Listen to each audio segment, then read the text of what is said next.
Está no ar o 3-1, aqui na TV Brasil. Eu sou Luiz Carlos Azedo e hoje nós vamos debater o aquecimento global.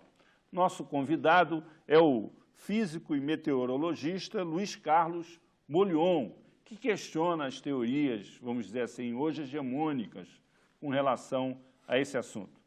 Participam dessa nossa entrevista a jornalista Zilda Ferreira, autora do blog Educom, que trata de educação ambiental, e o jornalista Efraim Neto, moderador da Rede Brasileira de Jornalismo Ambiental. A Terra, poeticamente identificada como planeta azul, situada na galáxia da Via Láctea, orbita um sistema solar onde se destaca por sua atmosfera privilegiada.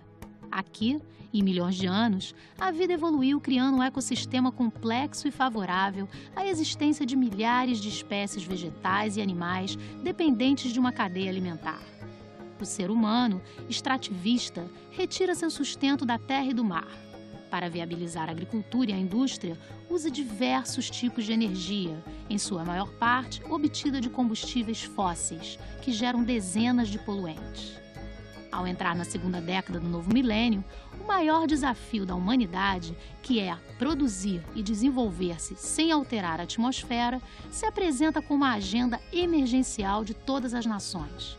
Na recente Conferência do Clima, em Copenhague, ficou patente que países ricos, emergentes ou pobres precisam falar a mesma linguagem, se pretendem verdadeiramente, a médio prazo, conter as agressões ao meio ambiente global. Nós vamos iniciar a nossa entrevista com uma pergunta de telespectador. Por que o senhor afirma que não existe aquecimento global? Eu afirmo que não existe aquecimento global porque já ocorreram no passado períodos em que esteve mais aquecido do que agora. Por exemplo, se nós formos ao período dos anos 800 a 1200 depois de Cristo, chamado período quente medieval, as temperaturas estavam mais elevadas do que agora, e naquela época o homem não liberava carbono, não emitia carbono para a atmosfera.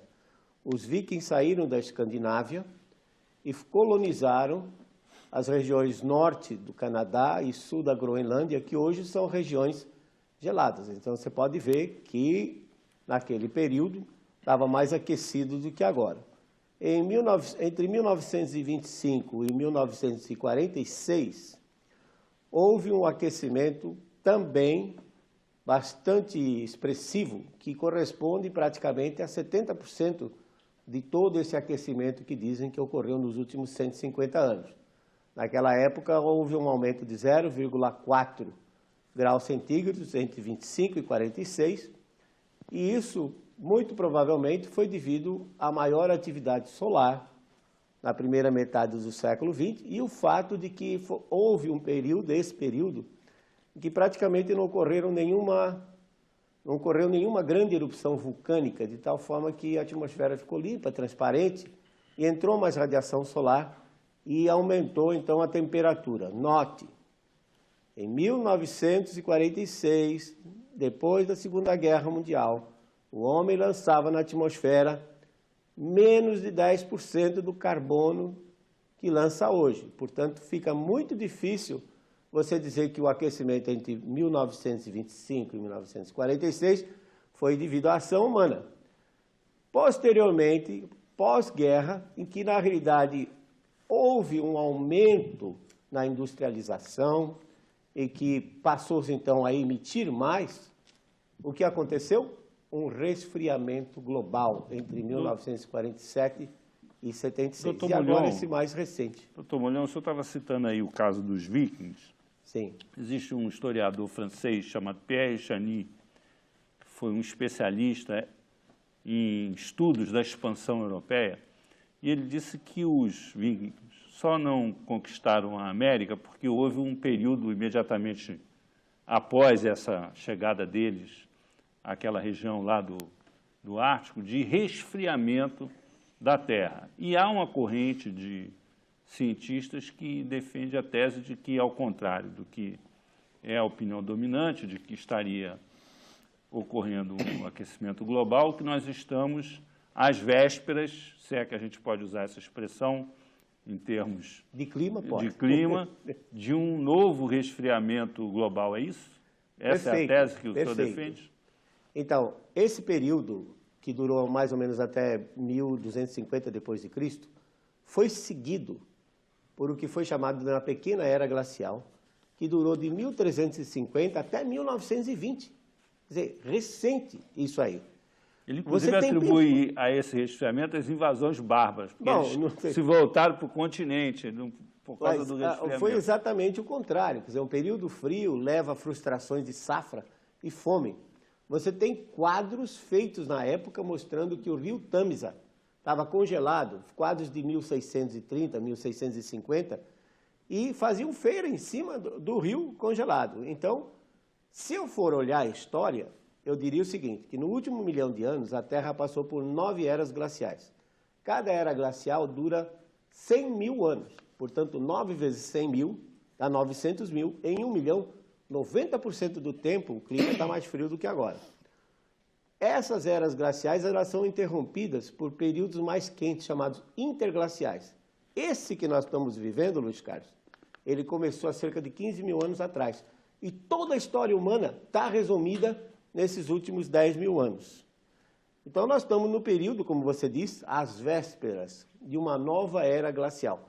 Na realidade, nós podemos estar já dentro de uma era glacial, uma vez que esse nosso interglacial está já com 15 mil anos, segundo os estudos paleoclimáticos. Então, existe uma variabilidade em cima dessa queda muito lenta, vai demorar 100 mil anos para chegar a 8, 10 graus abaixo do que está hoje. Mas em cima disso, há uma ondulação, né?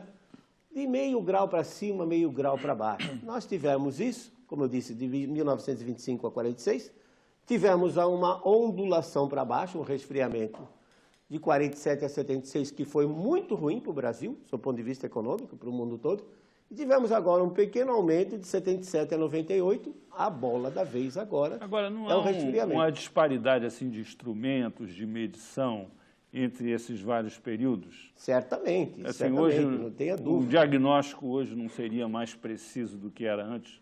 Não, mas o problema maior não está nisso, porque quando eles colocam aquelas séries longas, de 100, 150 anos, de cidades como Paris, como Viena, Berlim, essas cidades foram crescendo. E o termômetro, se ele tivesse parado no mesmo lugar, na mesma estação meteorológica, ele iria sofrer o efeito da urbanização. O que é esse efeito da urbanização? Chove, se a região é vegetada, tem infiltração de água, a água, ao evaporar, refrigera a superfície. Quando a cidade, então, se urbaniza, o asfalto, o concreto, faz com que a água, ao cair, escorra e vá embora. Então, hoje, as cidades não têm água para evaporar. E o mesmo calor do sol faz com que as temperaturas urbanas sejam mais elevadas do que o seu entorno. São Paulo, por exemplo, da ordem de 3 graus. Já existem estudos aqui no Rio de Janeiro que mostram também, dependendo da região, da ordem de 3, 4 graus. Então, o efeito chamado, que é conhecido como efeito de ilha de calor urbana, isso interfere na temperatura. Então, o mesmo termômetro, mesmo que ele esteja calibrado, ele vai mostrar temperaturas mais elevadas. E não tem como tirar esse efeito da urbanização da medida. Não tem como tirar. Aí dizem, se você selecionar uma cesta de termômetros no mundo todo que esteja localizada nas grandes cidades, o que vai ocorrer, a tendência desses termômetros é mostrar uma temperatura sempre crescente.